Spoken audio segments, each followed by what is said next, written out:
There's one, though, really big question that faces us if we start to think about seriously improving the quality of instruction in higher education, which is it really possible? Could we really do this work a lot better than we do it? Incremental improvement, for sure. I mean, you can edit last year's notes more carefully. You can work harder, more seriously on problem sets and on ways of producing meaningful group work. There are things we all know we could do. But, you know, the fact is, most of us, when we teach, and this was certainly true of me, we teach about as well as we know how to teach. You know, we're not a bunch of bums, and, you know, we respect our professionalism. We teach about the way our professors did. We emulate the way they taught us. And we did really well in school. Of course, that's why we're professors. It doesn't mean that works for everybody.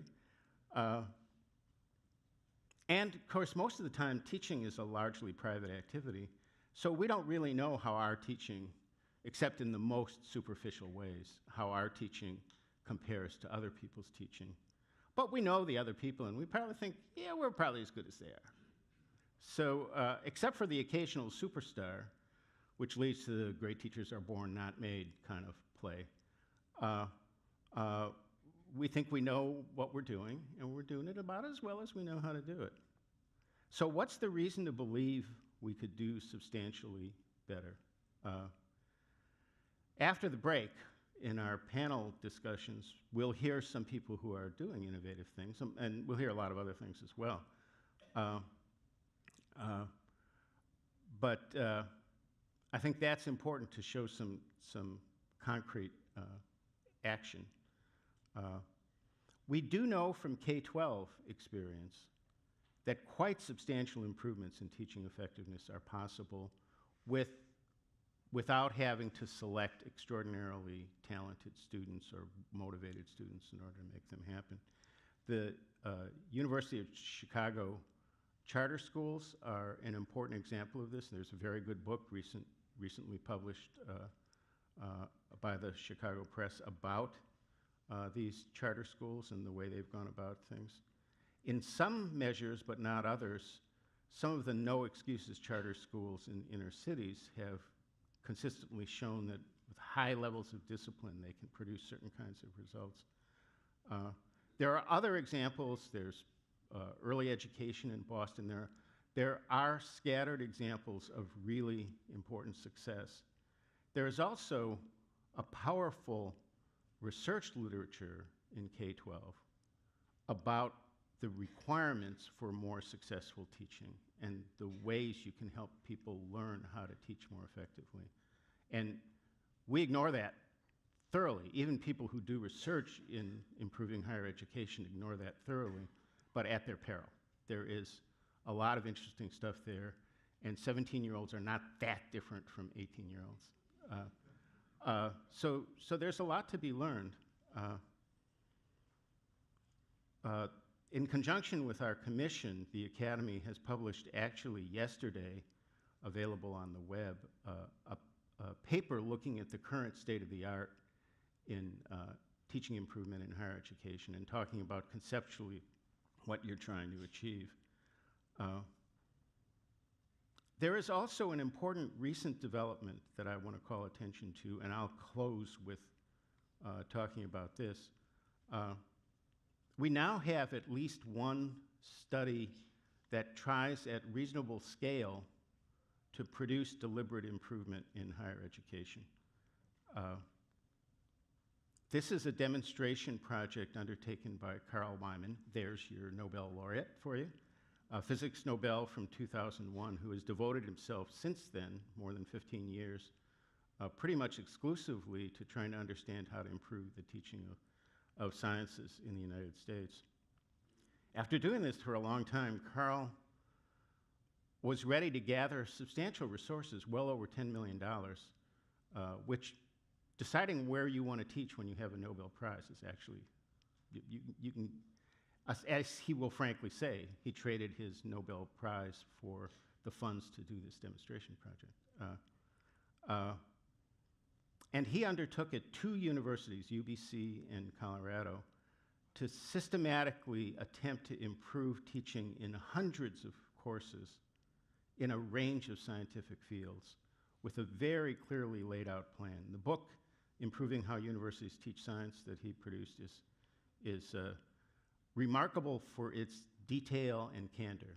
And this is not a perfect book, this is not a perfect study by any means, but it really comes through that systematic and demanding work over a period of years can help people think in fundamentally different ways about how to accomplish their goals. First of all, what their goals really are in their teaching, not the kind of superficial thing that some course management systems just ask you to write 2 sentences about, but actually think hard about what do you want your students to know and be able to do at the end of this course that they can't do now. Getting people on the faculties of these institutions to observe one another's teaching and talk in a serious way about the choices they're making in their teaching. Generally covering less material and covering it with more depth. And I would sort of like to go on with this, but I think I can't right now. I particularly underscore that you really need to deal with the problem of prior knowledge, of actually knowing what your students know and are capable of doing when they come into the course. If you don't devote serious attention and energy to doing that, then you're going to be swinging right through the pitch. I hate baseball metaphors, I apologize. But there was, 10 or 15 years ago on Saturday Night Live, there was a character who was supposed to be the IT guy. And he would come in to fix the computers in some department, and he would begin by doing things at a breakneck rate of speed and using a bunch of terminology that nobody understood, and then would end by calling the people he was helping idiots. That's what you get when you don't respect the prior knowledge of your students. It's a simple lesson, but it's a simple lesson to say, not a simple lesson to practice. And I think that's true of so much of this stuff. I'm going to quote from Carl's book and then say a couple more words, and then we're going to invite Emily up, who is, I think, going to interrogate me. He says, most faculty adopted innovative research-based methods, and as a result, experienced teaching.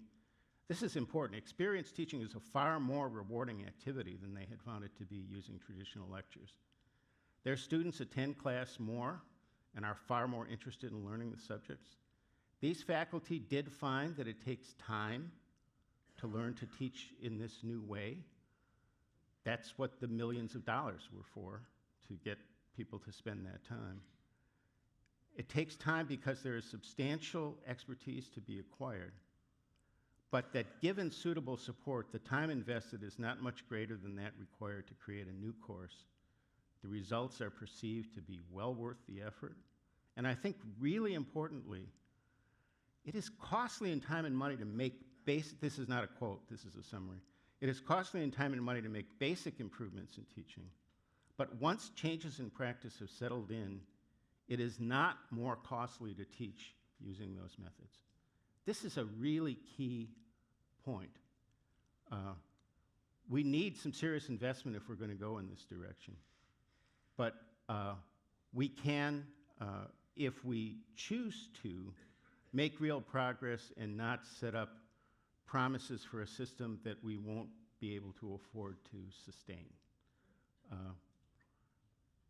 This, to me, is a tremendously exciting opportunity, and I think it's a frontier that I hope a lot of us can pursue. So let me invite Emily up. I think we'll have a few minutes And then I know the demand for coffee is rising rapidly in this room, so Emily Hanford.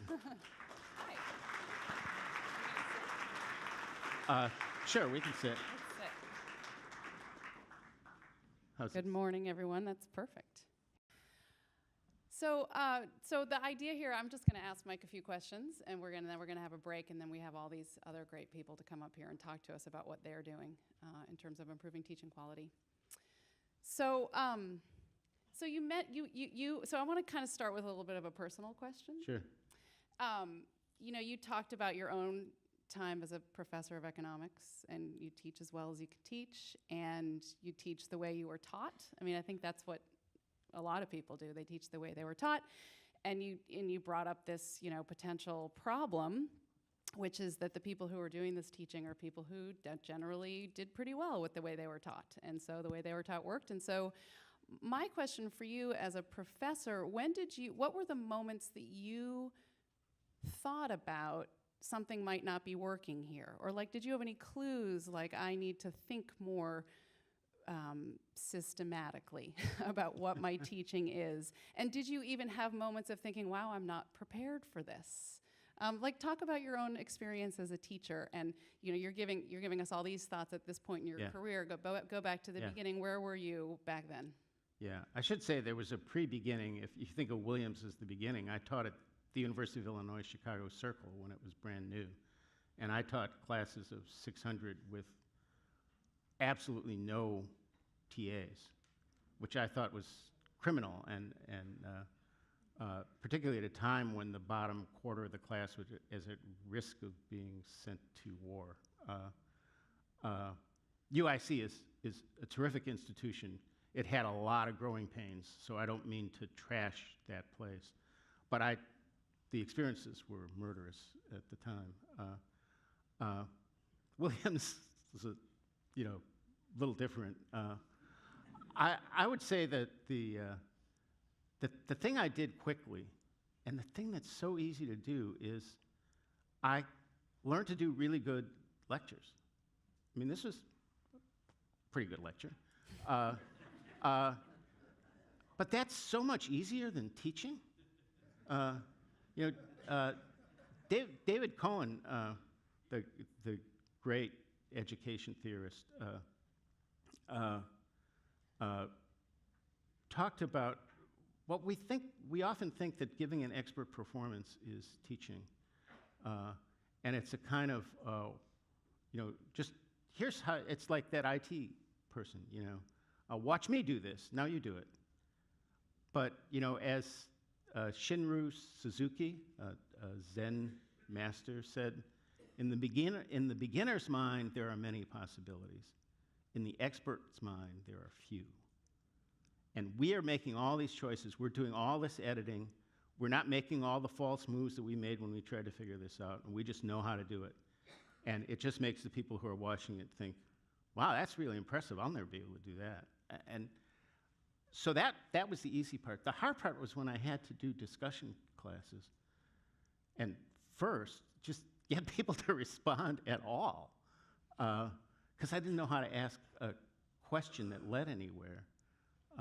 And then to somehow find comfort. And I kill myself over this.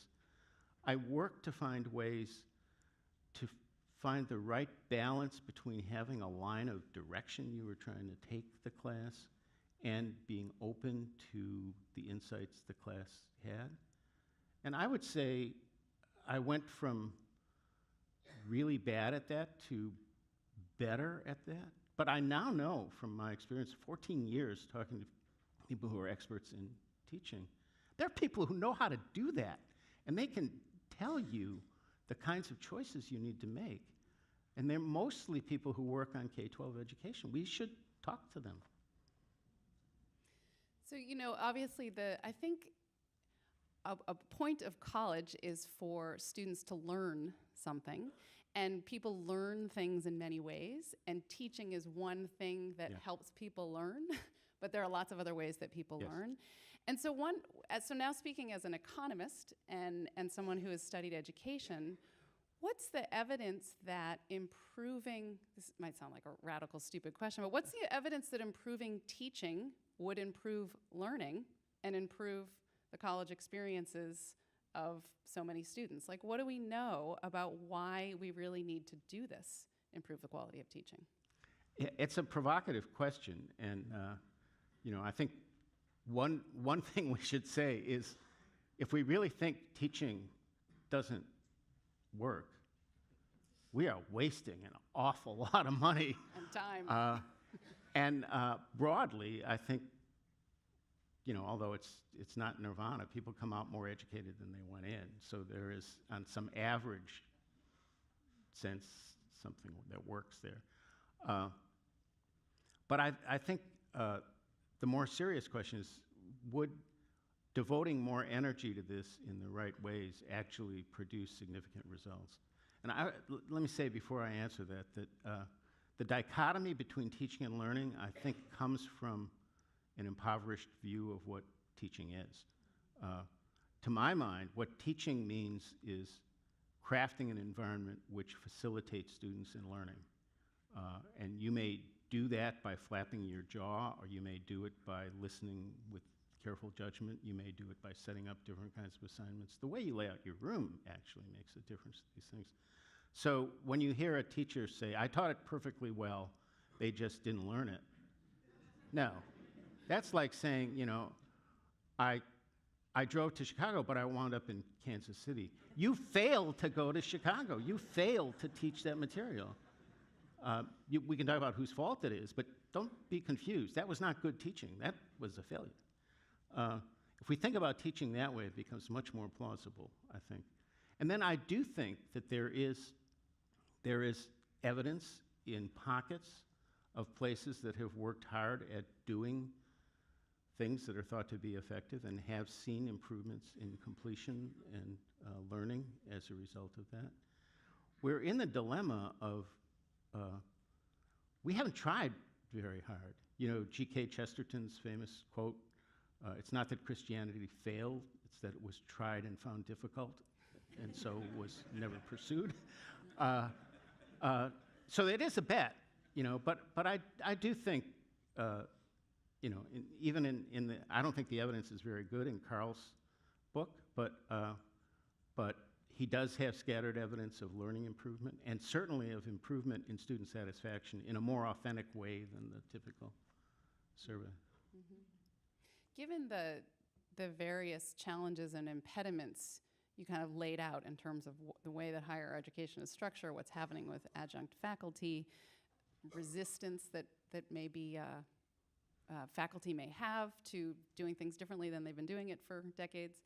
What if you were like a college president again, what would you do about this? Like what would you do now if you were the president of? And actually, let me even preface that by thinking, when you were the president of Macalester, were you thinking about this? I was not thinking about it in effective ways because I didn't know how to be effective about this. I was concerned about it. I think Macalester had a lot of right-minded teachers, some of whom I'm sure were very good.